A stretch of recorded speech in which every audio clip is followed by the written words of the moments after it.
మనకు రెండే సమస్యలు ఉంటాయి. ఒకటి, తినవలసినవి సరైన మోతాదులో తినకపోవడం, తినకూడనివి ఎక్కువగా తినేయడం. ఈ రెండింటి వల్లే మనకి గాడి తప్పి శరీరంలో రకరకాల వ్యాధులు వస్తాయి. ఇవాళ ముఖ్యంగా మనం తినవలసిన కొన్ని ఎసెన్షియల్స్ మన బాడీలో లేకపోతే వచ్చే సమస్యల గురించి మాట్లాడదాం. నేనే చాలా కాలం అనుకునేదానా ఏముందిలే ఎంత పెద్ద శరీరానికి అంత చిన్న డెఫిషియన్సీ ఏమన్నా చేస్తుందా అని. బట్ ఐ రియలైజ్ నౌ దీని గురించి ఎంత ఎక్కువ మాట్లాడినా తక్కువ అవుతుంది. ఇప్పుడున్న జనరేషన్లో ఫుడ్ ఎక్కడ చూసినా దొరుకుతాను. అది హోటల్సా, రెస్టారెంట్స్ దొరుకుతుందా, ఆర్ ఈవెన్ కొంతమంది అనుకోవచ్చు we are over fed and well fed generation అని. ద రియాలిటీస్ మనం తినే ఫుడ్స్లో మ్యాక్సిమం ఫుడ్ ఐటమ్స్లో 100% కరెక్ట్గా చెప్పారు సార్. చాలా ఇంపార్టెంట్ ఇప్పుడు పాపులర్ అయింది D3, పొరాడిక్ డిస్కంఫర్ట్, ఇట్లాంటివి వస్తాయని విన్నాను. నిజమా సార్? D3 లేకపోవటం వలన కాల్షియం అబ్జార్బ్ అవ్వట్లేదు.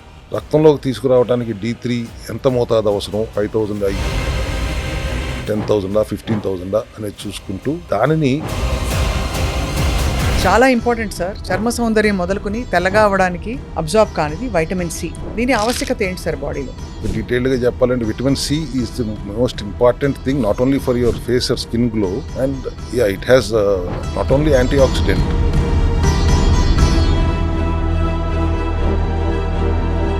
మీ కాళ్లలో పగుళ్ళు ఉన్నాయంటే జింక్ డెఫిషియన్సీ ఉంది చూసుకోండి అని చెప్పారు.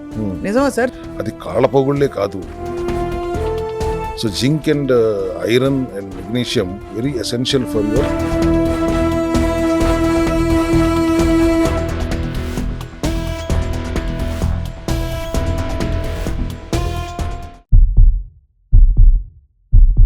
అందరికీ నమస్కారం. Welcome to the cell health series next episode. మనకు రెండే సమస్యలు ఉంటాయి. ఒకటి, తినవలసినవి సరైన మోతాదులో తినకపోవడం, తినకూడనివి ఎక్కువగా తినేయడం. ఈ రెండింటి వల్లే మనకి గాడి తప్పి శరీరంలో రకరకాల వ్యాధులు వస్తాయి. ఈ విషయం గత ఎన్నో ఎపిసోడ్స్లో తెలుసుకుంటూ వచ్చాం. ఇవాళ ముఖ్యంగా మనం తినవలసిన కొన్ని ఎసెన్షియల్స్ మన బాడీలో లేకపోతే వచ్చే సమస్యల గురించి మాట్లాడదాం. అంటే డెఫిషియన్సీస్. చాలా చిన్న విషయం కదా, డబ్బున్న వాళ్ళకి వైటమిన్స్ అని తీసిపడేయకండి. బికాస్ ఈ వైటమిన్ డెఫిషియన్సీస్, మినరల్ డెఫిషియన్సీస్ వల్ల వచ్చే సమస్యలు అన్నీ కావు, దీర్ఘకాలిక వ్యాధులకు దారితీస్తాయి. I have with me once again the founder of cell health clinics, doctor Chinta Ravikumar garu. అందరికీ సుపరిచితులు. గత ఎన్నో ఎపిసోడ్స్లో చాలా ఇన్ఫర్మేషన్ ఇచ్చారు అబౌట్ ఫండమెంటల్, అంటే మౌలిక లెవెల్లో వచ్చే సమస్యల గురించి. Sir, welcome once again sir. Hello అమ్మ, how are you? Thank you sir. ఇవాళ లాంగ్ ఇంట్రొడక్షన్ అయింది బికాజ్ ఇది మళ్ళీ చెప్పినా కూడా ఎంత చెప్పినా తక్కువ అనిపించింది. నేనే చాలా కాలం అనుకునేదానా ఏముందిలే ఎంత పెద్ద శరీరానికి డెఫిషియన్సీస్, అంత చిన్న డెఫిషియన్సీ ఏమన్నా చేస్తుందా అని. బట్ ఐ రియలైజ్ నౌ ఇప్పుడు ఈ మధ్య కాలంలో దట్ ఇది చాలా ఇంపార్టెంట్ అని. దీని గురించి ఎంత ఎక్కువ మాట్లాడినా తక్కువ అవుతుంది.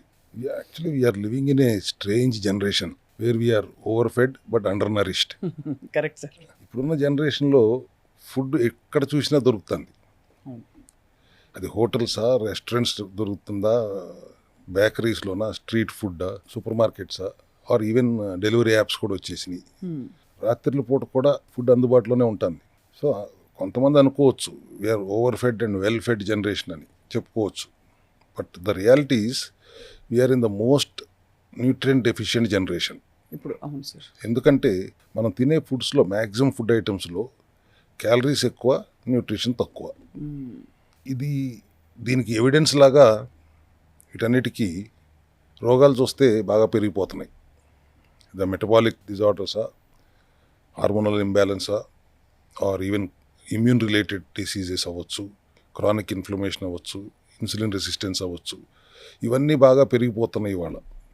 As an evidence to all these calories తక్కువ, ఎక్కువ అని, న్యూట్రిషన్ తక్కువ అనే దాని బేస్కి ఒక ఆధారం దొరికింది.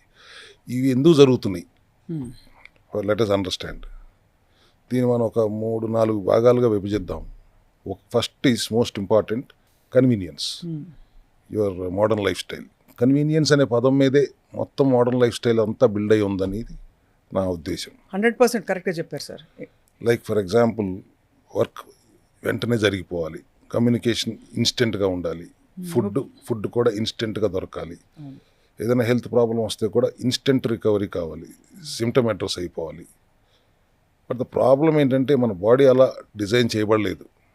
కొన్ని వేల సంవత్సరాలుగా మనుషులు న్యాచురల్ సన్లైట్తో, హోల్ ఫుడ్స్తో, ఫాస్టింగ్ పీరియడ్స్తో, ఫిజికల్ యాక్టివిటీతో, కెమికల్ ఎక్స్పోజర్ ఏమీ లేకుండా బ్రతికారు. బట్ ఇవాళ టుడేస్ మోడర్న్ జనరేషన్లో అంతా స్క్రీన్ ముందు కూర్చుంటున్నారు, zero physical activity, excess processed food, junk food తింటున్నారు. కెమికల్ ఎక్స్పోజర్ పెరిగింది. కెమికల్ ఎక్స్పోజర్తోనే ఉంటున్నారు, లేట్ నైట్ పడుకుంటున్నారు, రోజంతా ఆర్టిఫిషియల్ లైట్స్లోనే గడుపుతున్నారు. This is the basic reason for the deficiencies వలన వచ్చే ప్రధానమైన కారణం. Then food abundance and soil depletion. మనం అనుకుంటాం మనం చాలా స్ట్రిక్ట్గా ఉంటాం ఫుడ్ దగ్గర, సర్కాడియన్ రిథం ప్రకారం టైంలో తింటాం, మంచి ఫుడ్డే తింటాం, బయట ఫుడ్ తినాం అని. Interesting fact is reality is different. అవును. ఎందుకంటే కొన్ని దశాబ్దాల క్రితం మట్టిలో విపరీతమైన మినరల్స్ రిచ్గా ఉండేవి. పంట ఆ మినరల్స్ని అబ్జర్వ్ చేసుకుని పండేవి. ఆ పండిన పంట ఆహారంగా మనకి ట్రాన్స్ఫర్ అయ్యేవి. బట్ టుడే అగ్రికల్చర్ ఎట్లా ఉంది? Modern agriculture is basic focus ఏంటి దానికి? They are focusing on yield and speed. Repeated farming వలన, అంటే తక్కువ టైంలో ఎక్కువ పంట రావాలి, ఎక్కువ సార్లు పండించాలి, దానికి కావాల్సిన కెమికల్స్, ఫర్టిలైజర్స్ వాడేసి, అవును, జెనెటికలీ మాడిఫైడ్ సీడ్స్ వాడడం, దానికి కావాల్సిన కెమికల్స్, ఫర్టిలైజర్స్ వాడటం వల్ల ఏమవుతుంది? ఆ మినరల్స్ డిప్లీట్ అవుతున్నాయి. అవును, సాయిల్లో ఆ మినరల్స్ పూర్తిగా తగ్గిపోయినాయి అనే చెప్పొచ్చు. దానివల్ల ఇప్పుడు మనం తినే ఫుడ్ ఐటమ్స్లో ఆప్టిమల్ మైక్రోన్యూట్రియంట్స్ కూడా దొరకట్లేదు.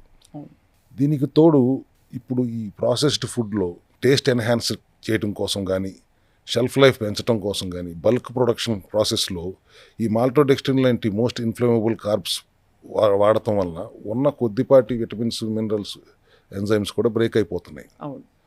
సో మనం ఫైనల్గా మనం ఎంత తిన్నా క్యాలరీ డెన్స్గానే ఉంటున్నాయి కానీ న్యూట్రియంట్ పూర్ ఫుడ్డే తింటున్నాం. Third reason is micronutrient deficiency. ఇది ఒక పాండమిక్ మారిపోయింది. పాండమిక్ సార్ ఇప్పుడు, అంటే పిల్లల్లో ఈ జనరేషన్ అయితే మరీ దారుణం. ఈ ఎపిడమిక్ కారణం ఏంటి? ఫర్ ఎగ్జాంపుల్ 90% ఇవాళ విటమిన్ డి, B12 డెఫిషియన్సీ ఉంటుంది. ఈ B12, డి డెఫిషియన్సీ వలన not only arthritic problems, autoimmune ప్రాబ్లమ్స్కి అన్నిటికీ కారణం అవుతుంది. Magnesium deficiency is another major problem. Magnesium డెఫిషియన్సీని మనం కరెక్ట్ చేస్తే మజిల్ రిలాక్సేషన్కి హెల్ప్ అవుతుంది, నర్వ్స్ ఫంక్షన్కి హెల్ప్ అవుతుంది, బ్లడ్ ప్రెషర్ కంట్రోల్ చేయడానికి హెల్ప్ అవుతుంది, క్వాలిటీ స్లీప్కి కూడా హెల్ప్ అవుతుంది. కానీ ఇన్ని డెఫిషియన్సీస్ ఉండటం వలన బాడీ మెటబాలిక్ బ్యాలెన్స్ని మెయింటైన్ చేయడం చాలా కష్టమైపోతుంది. So that is one of the major reason. అందుకే మనం చూస్తే ఎక్కువ మందిలో ఈ ఫెటీగ్, హెయిర్ ఫాల్ లాంటివి, మనం హార్మోనల్ ఇంబ్యాలెన్స్ గమనిస్తూనే ఉన్నాం. అవును. And finally we land up at stress and nutrient drain. Modern life స్టైల్లో స్ట్రెస్ కంటిన్యూస్గా ఉంటూనే ఉంది. అవును కదా సార్. ఈ స్ట్రెస్ హార్మోన్స్ ఎక్కువగా ఉన్నప్పుడు, ఎక్కువసేపు ఉన్నప్పుడు, ఒకసారి చెప్దాం సార్ స్ట్రెస్ హార్మోన్స్ ఏమిటో. ఒకటి మనకి అది cortisol. Cortisol is one of adrenaline. ఈ రెండే కదా సార్ మెయిన్ అయ్యే. దీనికి కనెక్టెడ్గా మళ్ళీ ఇంకా చాలా డెఫిషియన్సీస్ వస్తాయి, న్యూట్రియంట్ డ్రెయిన్స్ వస్తాయి, డ్రెయిన్ అయిపోతూ ఉంటుంది. అసలే లోపల మైక్రోన్యూట్రియంట్స్ లేక, ఫ్రీ రాడికల్స్తో ఫైట్ చేయడానికి కావాల్సిన మైక్రోన్యూట్రియంట్స్ లేక, రియాక్టివ్ ఆక్సిజన్ స్పీసీస్ అంటాం. అవును. అవి ఎక్కువగా వస్తున్నప్పుడు ఆ దాడిని తట్టుకోవడానికి కావాల్సిన మైక్రోన్యూట్రియంట్స్ లేకపోవడం వల్ల లోపల ఒక ఆక్సిడేటివ్ స్ట్రెస్ ఏర్పడుతుంటే, బయట మీ మోడర్న్ లైఫ్ స్టైల్లో మళ్ళీ మీ స్ట్రెస్ కంటిన్యూస్గా తీసుకుంటం వల్ల డబుల్ ధమాకా. దీనివల్ల న్యూట్రిషన్ సరిగ్గా అందక న్యూట్రిషనల్ డిప్లీషన్ జరిగి క్రానిక్ ఇన్ఫ్లమేషన్స్ వచ్చేస్తున్నాయి. దానివల్ల chronic auto immune and heart related problems కూడా వస్తున్నాయి. అవును. అందుకే హెల్దీగా ఉండాలంటే సిమ్టమ్స్ని ట్రీట్ చేయించుకుంటే సరిపోదు, రూట్ కాజ్కి వెళ్ళాలి. మైటోకాండ్రియల్ సపోర్ట్ ఉండాలి, ఇమ్యూనిటీ బ్యాలెన్స్లో ఉండాలి, మెటబాలిజం బ్యాలెన్స్లో ఉండాలి. దీన్ని నేను 100% నేను ఎక్స్పీరియన్షియల్గా చెప్తాను సార్. మైటోకాండ్రియల్ కరెక్షన్ జరిగి సపోర్ట్ ఉన్నప్పుడు శరీరం ఎంత స్టేబుల్గా ఉంటుంది వర్సెస్ ఎన్ని మందులు వేసినా పైన సిమ్టమ్స్ పోవడం కానీ ఎక్కడో వెల్బీయింగ్ లోపల తెలియదు అనేది. సో సిమ్టమ్స్ని అడ్రస్ చేయటం అనే సిద్ధాంతం అందరికీ అదే నచ్చుతుంది. అప్పటికప్పుడు పని అయిపోవాలి, అంతే. తర్వాత ప్రాబ్లం అగ్రివేట్ అయిన తర్వాత ముందే ఎందుకు జాగ్రత్త పడలేదు అనేది అప్పుడు ఆలోచిస్తారు. కానీ అప్పటికప్పుడైతే అది ఆ నొప్పి, whatever disorder they are having, discomfort they are having, అది అప్పటికప్పుడు అడ్రస్ అయిపోవాలి అనే ఆలోచనలోనే ఉంటున్నారు ఈ జనరేషన్లో. కాబట్టి వీధికి హాస్పిటల్స్ వచ్చేసినాయి. రూట్ కాజ్ని అడ్రస్ చేయడం అనేది చాలా తక్కువగా చూస్తున్నారు. కాబట్టి అందుకే మనం సెల్ హెల్త్లో కూడా సార్ మెయిన్ ఫోకస్ మా డాక్టర్స్ అందరిది ఈజ్ కరెక్టింగ్ మైక్రోన్యూట్రియంట్ డెఫిషియన్సీ. దానికోసమే యాజ్ యు నో మనం ఒక ఎసెన్షియల్ కిట్ని డిజైన్ చేసాం. అంటే అందరికీ వర్తించే, అందరికీ అవసరమయ్యే ఒక వైటమిన్స్ ఒక రొటీన్తో కూడిన ఒక కిట్. ఎస్, దీని గురించి మనం అంతకుముందు ఒకసారి మాట్లాడాం. బట్ ఎసెన్షియల్ కిట్ డిజైన్ చేయడానికి కారణం to address to correct the micronutrient deficiency. So is it fair to say sir, ఒక 40 రోజులో 50 రోజులో ఇది క్రమం తప్పకుండా వేసుకుంటే లోపల ఉండే ఇంబ్యాలెన్స్ కొంతవరకు కరెక్ట్ అవుతుందని అనుకోవచ్చా? 42 days వాడాలి ఎసెన్షియల్ కిట్, సంవత్సరానికి ఒకసారి అనేది మనం ఎప్పుడు చెప్తున్న సిద్ధాంతమే కదా. అవును. ఎసెన్షియల్ కిట్లో కూడా ఏ మైక్రోన్యూట్రియంట్స్తో పాటు యాంటీ ఇన్ఫ్లమేటరీగా ఉన్న ఉపయోగపడే కలోంజీ బ్లాక్ సీడ్ ఆయిల్ కానీ, సీబక్తాన్ ఆయిల్ క్యాప్సిల్స్ కానీ, కోఎన్జైమ్ Q10 కానీ, vitamin D3 along with K2 కానీ, omega-3 and so many alkaline mineral drops, ఇవన్నీ మనం టు అడ్రస్ మన ప్రైమరీ న్యూట్రిషనల్ హెల్త్కి ఉపయోగపడేవి వాడతాం. అవును. అట్ ద సేమ్ టైం ప్రతి పేషెంట్ బ్లడ్ టెస్ట్లు కేర్ఫుల్గా అనలైజ్ చేసి కొంత థెరపెటిక్ టార్గెటెడ్ మైక్రోన్యూట్రియంట్ థెరపీ లాగా కూడా అడ్రస్ చేస్తాం రైట్. మా డాక్టర్స్ అక్కడ. లైక్ సిలీనియం, మెగ్నీషియం, వీటన్నిటిని కూడా యాడ్ చేస్తూ అప్పుడు న్యూట్రిషన్ డెఫిషియన్సీని మనం భర్తీ రెస్టోర్ చేసి ఇమ్యూనిటీని బ్యాలెన్స్లోకి తీసుకొచ్చి మెటబాలిజంని రెగ్యులేట్ చేయటం వలన మా సెల్ హెల్త్లో ఎటువంటి ఆటోమ్యూన్ కండిషన్స్ అయినా, క్రానిక్ ఇన్ఫ్లమేషన్స్ అయినా ఈజీగా అడ్రస్ చేయగలుగుతున్నారు our team of doctors. So ultimately we are definitely going to address deficiency of vitamins and minerals. అందరూ ఇవాళ వాటితోనే బాధపడుతున్నారు. వాటి వల్లనే గట్ ప్రాబ్లం కానీ ఇంకో ప్రాబ్లం కానీ రావడానికి కారణం అవుతుంది. సరే, ఇప్పుడు డెఫిషియన్సీస్ వారీగా వెళ్దాం, సో దట్ ప్రేక్షకులకి అర్థమవుతుంది, వాళ్ళు రిఫ్లెక్ట్ చేసుకోవడానికి కూడా తెలుస్తుంది, ఓ బహుశా నాకు ఇది తక్కువగా ఉందని చెప్పి. చాలా ఇంపార్టెంట్, ఇప్పుడు పాపులర్ అయింది D3. దీనివల్ల ఒళ్ళు నొప్పులు మొదలుకుని, మూడ్ స్వింగ్స్ మొదలుకుని, డిప్రెషన్ లాంటివి, విచిత్ర ఏంటి స్పోరాడిక్ డిస్కంఫర్ట్ ఇట్లాంటివి వస్తాయని విన్నాను. నిజమా సార్? D3 జనరల్గా 60,000 IU per week వాడండి అనే నినాదం నుంచి ఇప్పుడు మరుగున పడిపోయిందమ్మా. That is no more active because D3 లేకపోవటం వలన కాల్షియం అబ్జార్బ్ అవ్వట్లేదు. ఉంటుంది స్మాల్ ఇంటెస్టైన్లో, అబ్జార్బ్ అవి రక్తంలోకి రావట్లేదు. రక్తంలోకి తీసుకురావడానికి D3 ఎంత మోతాదు అవసరం, 5,000 IU ఇంటర్నేషనల్ యూనిట్స్ అవసరమా, 10,000 15,000 అనేది చూసుకుంటూ దానిని K2 కాంబినేషన్లో పెట్టాలి అని నిర్ధారించింది మన సెల్ హెల్త్ ప్రథమంగా. ఇప్పుడు కొన్ని వేరే అదర్ కాంపోనెంట్స్ కూడా కనపడుతున్నాయి కానీ బట్ ఇనీషియల్గా D3ని K2 కాంబినేషన్లో పెట్టింది మన విధానంలోనే. ఇది సార్ ఇప్పుడు చూస్తున్నది నేను ఇక్కడ క్యాప్సూల్ ఫామ్ లో పెట్టారు, గ్రాన్యూల్స్ గా కూడా మీరు అందించారు. గ్రాన్యూల్స్ గా కూడా ఉన్నాయి D3 K2. ఏంటి సార్ తేడా? దట్ ఈస్ లైపోజోమల్, తక్కువ IU ఉంటుంది బట్ 3x ఎఫికసీ ఉంటుంది. అప్పుడు ఏం జరుగుతుంది, కాల్షియంని అబ్జర్వ్ చేస్తే కాకుండా దానిని మళ్ళీ ట్రాన్స్పోర్టర్ లాగా K2 ఉండటం వల్ల బోన్స్కి, టీత్కి, నరాలకి, బ్రెయిన్కి ఆ కాల్షియం అందుతుంది. అది అందకపోవటం వల్లే orthopaedic problem, neurological problems, dental problems అన్నీ రావడానికి కారణం. అమెరికాలో అయితే సార్ మీకు తెలియదు కాదు, ఈ వైటమిన్ D ఫార్టిఫైడ్ మిల్క్ అని దొరుకుతుంది. D45 మిల్క్, ఎస్, ఎందుకంటే అంత డెఫిషియన్సీ ఒక మీరు అన్నట్టు మాస్ స్కేల్లో వచ్చేస్తుంది కాబట్టి. ఒక చిన్న డెఫిషియన్సీని అడ్రస్ చేయడం వల్ల మీకు orthopaedic problem, neurological problem, nephrological problem, dental problem, mental problem, even cardiac problem కూడా అడ్రస్ అయిపోతుంది కదా. బికాస్ ఆర్టరీస్లో ఉన్న కాల్షియం ప్లేక్స్ని కూడా K2 కడిగేసి బయటికి తీసుకురాగలుగుతుంది కాబట్టి కాల్షియం అబ్జార్ప్షన్కి అవసరం. ఎస్, అబ్జార్ప్షన్కి, transporting to the bones and నర్వ్స్కి కూడా అండ్ టీత్ కూడా అవసరం. అది that is why D3 K2 is one of the కిట్లో ఉన్న ఒక ఎసెన్షియల్ ఐటమ్స్లో ప్రథమంగా ఉంటుంది. అండ్ అందరికీ సార్ టెస్ట్ చేయించుకుంటే ఎప్పుడు తక్కువే ఉంటుంది. 90% ఉండవలసిన 30 కంటే 30 నుంచి 130 బయాలజికల్ రేంజ్ పెట్టి 60,000 యూనిట్ IUs పర్ వీక్ వాడమంటే ఆడికి ఎప్పుడు 60,000-70,000లోకి రావాలి. ఇక్కడ మనం డైలీ 10,000 IU K2 కాంబినేషన్లో ఇస్తే 1 monthలో ఆడు సింగిల్ డిజిట్లో ఉన్నవాడు 40,000-50,000కి వచ్చేస్తున్నాయి. సార్ 40-50 ఉంటే చాలా హెల్దీగా ఉంటున్నట్టు కదా బాడీ సార్. ఆబ్వియస్లీ కదా, సింగిల్ డిజిట్లో ఉంటున్న కేసెస్ చాలా విపరీతంగా చూస్తున్నాం. లెస్ దాన్ 30, I think 90% ఉంటుంది. So D3 K2 is definitely very essential element in our essential kit. చాలా ఇంపార్టెంట్ సార్. చర్మ సౌందర్యం మొదలుకొని తెల్లగా అవ్వడానికి, బాడీలో ఇమ్యూనిటీ బిల్డ్ అవ్వడానికి, మనకి ఎన్ని నారింజకాయలు తిన్నా, ఆరెంజెస్ తిన్నా కూడా రానిది, అబ్జార్బ్ కానిది వైటమిన్ C. చాలా పాపులర్ ఇప్పుడు వైటమిన్ C. ఊరికే అసలు డ్రిప్పులుగా కూడా తీసేసుకుంటున్నారు అందరూ. దీని ఆవశ్యకత ఏంటి సార్ బాడీలో? ఇప్పుడు మీరు అన్నీ చెప్పారు, దాన్ని ఇంకా డీటెయిల్డ్గా చెప్పాలంటే vitamin C is the most important thing not only for your face or skin glow citric స్టేట్లో అవసరమైనప్పుడు బాడీలో ఆ స్ట్రిక్ స్టేట్లో ఉంచాల్సిన అవసరం ఖచ్చితంగా ఉంటుంది కాబట్టి vitamin C is the most important micronutrient అక్కడ. And it has not only anti ఆక్సిడెంట్గా పనిచేయటమే కాకుండా it enhance your skin glow. అవును. డెఫినెట్లీ. అండ్ నిమ్మకాయలు పడని వాళ్ళు కూడా కొంతమందికి ఎసిడిక్ ప్రాబ్లం వల్ల నిమ్మకాయలు చాలామందికి పడదు. వాటికి కూడా ఈ సప్లిమెంటరీ రూపంలో ఇస్తే vitamin C is very helpful. That's the reason we emphasise on vitamin C at least 500 to 1000 1 gram every day. Everyday. Yes. ఇందులో విత్ రోజ్ హిప్ అన్నారు. రోజ్ హిప్ ఆయిల్ కూడా రోజ్ హిప్ ఆయిల్ ఏం చేస్తుంది సార్? అది కూడా కొంచెం బయో అవైలబిలిటీని పెంచుతుంది. And rose hip oil ఉండటం వల్ల it will enhance your skin health. ఈ మధ్య రోజ్ హిప్ గురించి చాలా వింటున్నాం. In fact Yeah. స్కిన్ హెల్త్కి దానికి రోజ్ హిప్ ఆయిల్ రాసుకుంటే కూడా అది డ్యామేజ్ తగ్గిస్తుందని. మనం అంతకుముందు లేబుల్ క్లెయిమ్లో రోజ్ హిప్ ఆయిల్ని మెన్షన్ చేసేవాళ్ళం కాదు. అందరికీ ఒక సీక్రెట్ ఎలిమెంట్ ఉండాలి అన్నట్టుగా. But what is the difference between other C vitamins and our cell health C vitamin ఏంటి తెలియాలి కాబట్టి దాని మోతాదు పెంచి లేబుల్లో మెన్షన్ చేయాల్సినంత లెవెల్లో దాన్ని ఇంక్రీజ్ చేశాం కాబట్టి right. We are putting it in the label claim. Sir ఇది రోజుకు ఒకటా రెండా? అది 500 mg టాబ్లెట్. మినిమం ఒకటి వేసుకోవాలి, అవసరమైతే 2 కూడా వేసుకుంటే వేసుకోవచ్చు. మంచిది. ఇది ఎప్పుడు మీరు చెప్తూనే ఉంటారు. Yeah. Anti inflammatory. Anti inflammatory and anti microbial also.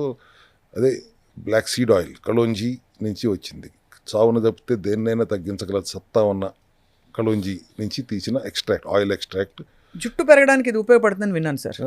ఖచ్చితంగా హెయిర్ గ్రోత్, ఎందుకంటే రూట్స్ని బ్లాక్ అయిపోయిన రూట్స్ని ఓపెన్ చేయగలుగుతుంది. ఫాలికల్స్ని ఓపెన్ చేసిన తర్వాత మీరు ఇన్ని విటమిన్స్ సపోర్ట్తో బాడీలో మైక్రోన్యూట్రియంట్ డెఫిషియన్సీ లేకుండా ఉన్నప్పుడు ఆటోమేటిక్గా హెయిర్ గ్రోత్ స్టార్ట్ అవుతుంది. ఇది రోజుకి ఒకటో రెండో వేసుకోవాలని చెప్పారు సార్. మినిమం ఒకటి వేసుకోవాలనేది కిట్లో పెడతాము. ఇష్యూ ఏదైనా ఉన్నప్పుడు మాత్రం 2 వేసుకోండి అని చెప్తాము. దీంతో పాటు ఒక SBO సీబక్తాన్ ఆయిల్ క్యాప్సూల్ ఒకటి, ఒమేగా ఆయిల్ క్యాప్సూల్ ఒకటి కూడా మనం వేసుకోవాల్సిందే అని చెప్తాము. సీబక్థాన్ ఒకటి, ఒమేగా 3 రెండు కూడా మనకి ఫ్యాటీ యాసిడ్స్ని రెగ్యులేట్ చేస్తాయి.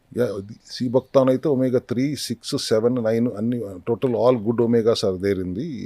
అండ్ దాని గురించి మనం ఒకసారి మాట్లాడుకున్నాం కూడా. సార్ ఒమేగా 3 ఎందుకు అంత అవసరం అంటారు? అవసరమైతే నట్స్ తినండి, ఫ్లాక్స్ సీడ్స్ తినండి, వాల్నట్స్ తినండి అని ఎంత ఎంఫసైజ్ చేస్తారు ఎందుకు? అవును, ఫ్లాక్స్ సీడ్లో కూడా ఒమేగా 3 ఉంటుంది, ఆల్మండ్స్లో కూడా ఒమేగా 3 ఉంటుంది, వాల్నట్స్లో కూడా ఒమేగా 3 ఉంటుంది.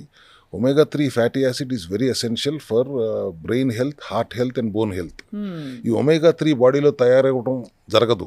తల్లిపాలు తాగుతున్నప్పుడు కొద్ది మోతాదులో దొరుకుతుంది, ఆ తర్వాత డిప్లీష్ అయిపోతూ ఉంటుంది. లోపల తయారవ్వదు కాబట్టి బయట నుంచి ఇవ్వటం ఆవశ్యకత అనేది. యాక్చువల్గా ఒమేగా 3 కంటిన్యూస్గా ఇవ్వటం మా సెల్ హెల్త్ క్లినిక్లో లాస్ట్ 5 yearsలో మేమే చేస్తున్నాం. ఇప్పుడు అమెరికా నుంచి కూడా చాలామంది పెద్ద పెద్ద డబ్బాలు పంపించేస్తున్నారు, కానీ I object to them because they are all made with soft gels and fish oils. Soft gelatin అంటేనే నాన్ వెజిటేరియన్ వేస్ట్తో తయారవుతున్నాం. సో దానిని పరమౌషధంగా పంపించడం అనేది కరెక్ట్ కాదు. అండ్ ఫిష్ ఆయిల్ వాడుతున్నారు. Mostly 90% of omega capsules available are fish oil capsules. Fish oil మంచిది కదా సార్? అంటే ఫిష్ ఆయిల్ మంచిది కాదని నేను అనట్లేదు. ఫిష్లోకి ఒమేగా ఎట్లా వస్తుంది, ఎందుకు వస్తుంది? మిగతా వాటిలో లేనిది ఫిష్లో ఎందుకు ఉంటుంది?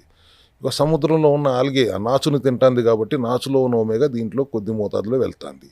So why can't we source that algae itself? అదే ఫిష్ని మధ్యలో ఎలిమినేట్ చేస్తారు. సో డైరెక్ట్గా ఆల్గేని ఎక్స్ట్రాక్ట్ చేసి అలాస్కాలో ఉన్న క్లీన్ వాటర్లో ఉన్న ఆల్గేని సోర్స్ చేసి దాని నుంచి నేను ఒమేగా 3ని చేయటం వల్ల it is 3x more EPA DHA ఉంటుంది. డొకోసా హెక్సనాయిక్ యాసిడ్, డెకోసా పెంటనాయిక్ యాసిడ్ అంటాం, EPA DHA, and it is vegan more importantly. So we definitely insist on omega 3 algae oil. Me cell health supplements మీరు ఎప్పుడు చెప్తూ ఉంటారు, సోర్స్, బయో అవైలబిలిటీ, అంతే. ఈ రెండింటిని మీరు దృష్టి పెడతారు, శ్రద్ధ పెడతారు కాబట్టి ఎఫెక్టివ్నెస్ బాగా ఎక్కువగా ఉంటుందని. అది తప్పితే ఇంకో పని లేదు మాకు. Continuous research of source of the raw material and most of the sources are from north east Himalayan ఏరియాల నుంచే సోర్స్ చేయడానికి ప్రయత్నం చేస్తాం. అండ్ బయో అవైలబిలిటీ పెంచడానికి ఎన్ని రకాలు ఉన్నాయి. ఇది ఎక్వియస్ మెథడ్ ఆఫ్ ఎక్స్ట్రాక్షనా, నానో టెక్నాలజీయా, లైపోజోమల్ టెక్నాలజీయా, ఫైటోజోమల్ టెక్నాలజీ, ఏ రకంగా అయితే బయో అవైలబిలిటీ పెరుగుతుందో maybe it will cost us little more, but efficacy supplements మీద ఉన్న చిన్న చూపు వాళ్ళు పోగొట్టగలిగాం కదా సెల్ హెల్త్ క్లినిక్ మా రీసెర్చ్ వలన. అవును సార్, లేకపోతే సోర్స్ ఏమిటో తెలియకుండా చాలామంది దే ఇన్వెస్ట్ లాట్, డబ్బులు ఖర్చు పెడతారు, అది మళ్ళీ పని చేస్తుందో లేదో తెలియదు, ఒక 4 రోజులు వేసుకుని వదిలేస్తారు, వేలకు వేల డబ్బులు వేస్ట్ అవుతాయి. యా, ఈ మధ్య బాగా వింటున్నారు సార్. ఇప్పుడు బాడీ నిద్ర రాకపోతే కూడా లోషన్లో కూడా మెగ్నీషియం రాసుకుని మెగ్నీషియం కలిపిన లోషన్స్, బాడీ లోషన్స్ వస్తున్నాయి. అవును. అది కాసేపు మీరు రాసేసుకుంటే స్కిన్ ద్వారా అబ్జర్వ్ అయిపోతుంది, మీకు హాయిగా కామ్గా అయిపోతారని. ఈ మ్యాగ్నీ ప్లస్ గురించి చెప్పండి సార్. మెగ్నీషియం ప్లస్ జింక్ కూడా కలిపాను కాబట్టి ప్లస్ అన్నాము. Magnesium is very essential mineral, mother mineral అంటాం మనం దాన్ని. యాక్చువల్గా క్వాలిటీ స్లీప్కి ఉపయోగపడుతుంది, బట్ మజిల్ రిలాక్సేషన్కి, నర్వ్ ఫంక్షన్కి కూడా చాలా బాగా ఉపయోగపడుతుంది. కాబట్టి మెగ్నీషియం డెఫిషియన్సీ ఉన్నప్పుడు వాళ్ళకి వచ్చే muscular problem, even neurological issues ఉన్న చాలా అనర్థాలకు దారితీస్తుంది వాళ్ళ. Magnesium deficiency the most important thing to be addressed. అందుకనే మెగ్నీషియంని అలాంగ్ విత్ జింక్ తీసుకొచ్చాం. ఎక్సెస్గా మెగ్నీషియం సమపాళ్ళలో ఉన్నప్పుడు మాత్రం దీన్ని అంతగా వాడాల్సిన అవసరం లేదు. డెఫిషియన్సీ ఉన్నప్పుడు మాత్రం ఖచ్చితంగా వాడాలి మెగ్నీషియం. యా. అది. అండ్ సార్ అలాగే జింక్ డెఫిషియన్సీ వల్ల ఎవరో చెప్పారు కాళ్ళ పగుళ్ళు బాగా ఎక్కువ అయిపోతాయి, మీ కాళ్ళలో పగుళ్ళు ఉన్నాయంటే జింక్ డెఫిషియన్సీ ఉంది చూసుకోండి అని చెప్పారు. నిజమా సార్? జింక్ డెఫిషియన్సీ వల్ల ఏమేమి జరుగుతుంది బాడీలో? ఎనీ కైండ్ ఆఫ్ మైక్రోన్యూట్రియంట్ డెఫిషియన్సీలు ఉన్నప్పుడు, అది జింక్ అవ్వచ్చు, సెలీనియం అవ్వచ్చు, NH16 అవ్వచ్చు, బాడీలో the skin is not having proper address అవ్వట్లేదు. స్కిన్ని అడ్రస్ చేయాల్సిన విధంగా అడ్రస్ చేయట్లేదు. అది కాళ్ళ పగుళ్ళే కాదు, you will have lot of skin, dry skin వచ్చేస్తుంది. So zinc and iron and magnesium are very essential for your skin health also. Yeah. అది సెల్ యాక్టివ్ లైపో సియోక్యూటెన్ coenzyme Q10, that is another micronutrient, anti oxidant లాగా పనిచేస్తుంది. And it's also good for cell హెల్త్కే కాకుండా anti ఏజింగ్కి కూడా బాగా పనిచేస్తుంది. ఇది కోఎంజైమ్ Q10. కోఎంజైమ్ Q10 ఇక్కడ మనం సప్లిమెంట్ క్యాప్సూల్ రూపంలో ఇచ్చాము. దీని లిక్విడ్ రూపంలో NH16, C vitamin, coenzyme Q10 వీటన్నిటిని కలిపి సెల్ గ్లో అనే ఒక సిరం కూడా చేసాము. ఆఫ్ కోర్స్ ఇది ఈ సందర్భం కాదు కాబట్టి సో ఇదైతే 40+ వాళ్ళు తీసుకోవాలా సార్, లేకపోతే అందరూ తీసుకోవచ్చా కోఎంజైమ్ Q10? 20 years నుంచి 18 to 20 years తర్వాత నుంచి ప్రతి సంవత్సరం 1 or 2% ఆఫ్ ప్రొడక్షన్ కెపాసిటీ తగ్గిపోతూ ఉంటుంది. కాబట్టి ఎనీబడి ఆఫ్టర్ 30+ ఖచ్చితంగా తీసుకోవాలి. యాంటీ ఆక్సిడెంట్గా పనిచేస్తుంది కాబట్టి it can also be used as a micronutrient. Right. Cell rich sir, ఈ సెల్ రిచ్లో ఉండే ఎలిమెంట్స్ ఏంటి సార్? సెల్ రిచ్ అంటే the combination of selenium and zinc again and iodine. Iodine కూడా. Yeah. ఉప్పులో అయోడిన్ అనే మనకి అయోడైజ్ సాల్ట్ వాడమంటారు, వాడొద్దంట నేను. మీరు వాడద్దంటారు. అయోడైజ్డ్ సాల్ట్ వాడద్దు, యూజ్ ఓన్లీ సీ సాల్ట్ అంటాం. But in this case we have added it because thyroid deficiency, thyroid functioning సరిగ్గా లేకపోవడానికి సెలీనియము, జింక్, అయోడిన్ డెఫిషియన్సీలు బాడీలో ఉంటుంది. కాబట్టి when there is a thyroid functioning problem, we advocate this cell rich at least 1 or 2 per day so that అందాల్సిన selenium, zinc and iodine అందుతుంది. అన్నిటికంటే important be fit sir. Cell be fit. B12 deficiency ఇందాక మీకు చెప్పినట్టు one of the most important deficiency, కామన్గా కనపడుతున్న deficiency B12. So not only B12 deficient, అన్నిటినీ combine చేసి ఒక ఫార్ములాతో ఈ బి కాంప్లెక్స్ని సెల్ బీ ఫిట్ అనే పేరుతో తీసుకొచ్చాం. సో D3 ఎంత డెఫిషియెంటో B12 కూడా అంతే డెఫిషియెంట్గా ఉంటుంది. కాబట్టి one of the essential element కింద మనకి నాన్ వెజిటేరియన్ డైట్స్ తీసుకునే వాళ్ళకి కూడా ఈ డెఫిషియన్సీస్ ఉండొచ్చా సార్? B12 డెఫిషియన్సీ అది what kind of non veg they are eating దాని మీద అనేది మోర్ ఇంపార్టెంట్. Yes. అది సార్ అన్నిటికంటే చాలా మీకు AMD డ్రాప్స్ మీరు ఎప్పుడూ ఎంఫసైజ్ చేస్తూ ఉంటారు. సో వీటన్నిటితో పాటు ఇది ఆల్కలైన్ మినరల్ డ్రాప్స్ మనం అది మ్యాజిక్ చేసి చూపించారు అనుకుంటా లాస్ట్ టైం మనం. It's basically magic of Himalayas. అది హిమాలయ జలపాతాల్లో ఎన్ని మినరల్స్ ఉన్నాయి అనేది ఒక అద్భుతంగా, మనం ఏం చేయలేదు మ్యానుఫ్యాక్చర్, దాన్ని జస్ట్ డీసెలనేట్ చేసాం. ఆ వాటర్ని ప్యూరిఫై చేసి బాటిల్ చేసి ఇస్తున్నాం. ఒక 7 to 10 drops in a litre of water కలుపుకుని తీసుకోవాలి. Important thing is it should not be mixed in any metal container because minerals attract metal. అవును. సో మెటల్ కంటైనర్లు తీసుకుంటే మినరల్స్ మెటల్కి అట్రాక్ట్ అయిపోతే బాడీ లోపల. రాగి చెంబులో పోసుకుని తాగద్దు. రాగి కాదు, స్టీల్ కాదు, గ్లాస్లో గ్లాస్లో or even plastic or glass, preferably glass or if not possible good quality high density plastic. అంటే మరీ మైక్రో ప్లాస్టిక్ వద్దనుకుంటున్నాం కాబట్టి. ఎస్. అది. సో అయితే సార్ ఇవన్నీ ఎసెన్షియల్ కిట్లో మీరు పొందుపరిచారు. ఎస్. అండ్ ఇవన్నీ దాదాపుగా అందరికీ ఉండే డెఫిషియన్సీసే. అవును.